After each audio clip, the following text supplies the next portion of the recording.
Surfer by Bethany Hamilton. Chapter 1, Halloween Morning. It came, literally, out of the blue. I had no warning at all, not even the slightest hint of danger on the horizon. The water was crystal clear and calm. It was more like swimming in a pool rather than the deep ocean waters in Kauai, Hawaii, where I go almost every morning to surf with my friend Alana Blanchard, or the other girls on the Hanalei girls surf team. The waves were small and inconsistent, and I was just kind of rolling with them, relaxing on my board with my right hand on the nose of the board and my left arm dangling in the cool water. I remember thinking, I hope the surf picks up soon, when suddenly there was a flash of gray. That's all it took, a split second. I felt a lot of pressure and a couple of lightning-fast tugs.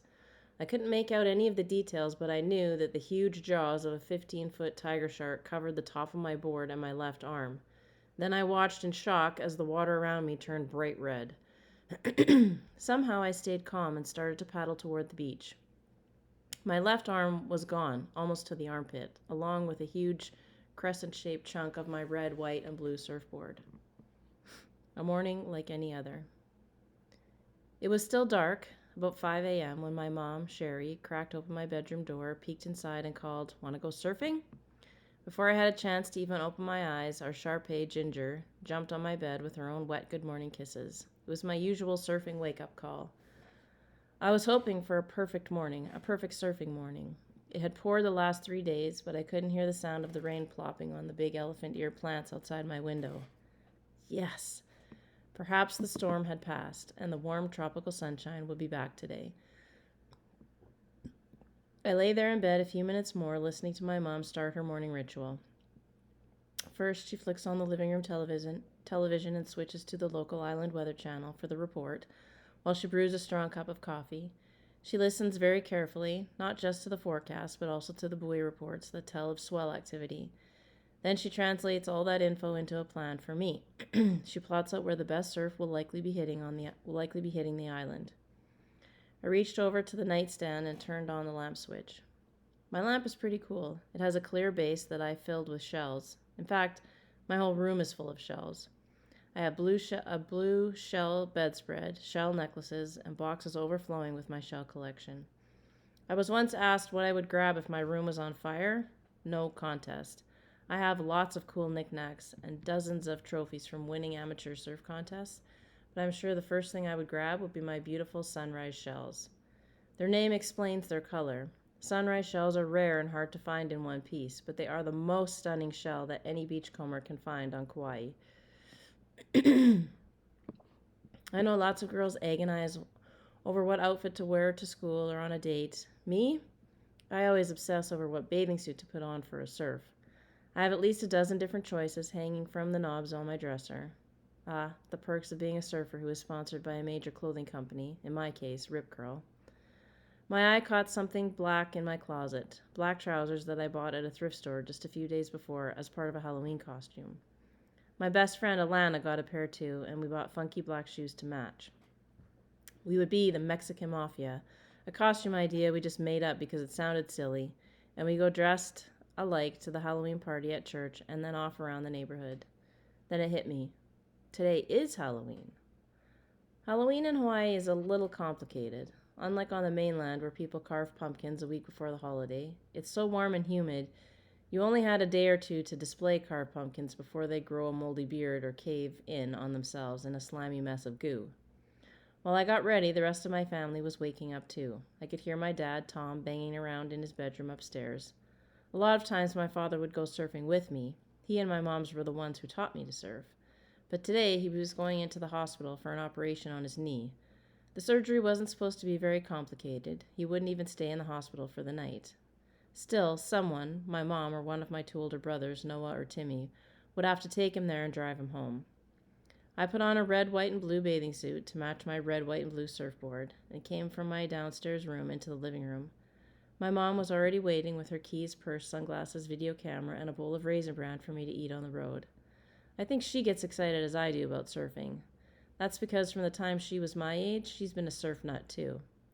There isn't much showing on the boys, she informed me. Maybe we should check Pauanika. I heard it's pretty good there yesterday. Actually, I like Pauanika a lot. Pauanika is a surf spot located almost at the end of the road on the north shore of Kauai. It gets its name from the circular shape of the waves, and also because it's really fast and has a hollow wave, so sometimes the ride feels just like you're exploding out of a cannon. It's for experts only, because the waves can be very powerful and a bit dangerous. Surfers judge the quality of a wave by its shape. The more the top or crest throws out to the bottom of the wave, the better. This makes the wave form a little hole that a surfer can pull into, called the tube. The quality is also judged by the length of the wave. A wave that breaks in a line is much better than a wave that breaks all at once. And Pauaika has both a good shape and a long ride. My dog Ginger tried to come with us to Pauaika. She always wishes she could come along for the ride, so I scooted her back inside and then tried to find my rubber slippers. People on the mainland call them flip-flops. They were buried in a pile of shoes outside our front door. Taking off your shoes before you go into the house is a firm custom in Hawaii. Nobody has shoes in their closet. They are all out on the front porch. This tradition is probably something left over from the early Hawaiian days or something the Japanese immigrants who moved here a long time ago to work in the cane fields brought with them. It was still very dark when we jumped into our beater. Many people think that surfers drive around in those old wood-paneled station wagons like they see in surfer magazines or in old Beach Boys videos. In truth, most hardcore surfers in Hawaii drive what everyone else calls a surf beater. It's an older model car with lots of rust, faded paint, and if you're real lucky, free cockroaches. These are the kinds of cars that you don't mind loading with sand, wet towels, bathing suits, melted wax, and surfboards. It just kind of contributes to the car's charisma. Ours is a 1988 Dodge Caravan with a cracked front window from being knocked hard by a too-long surfboard that my dad purchased for $300.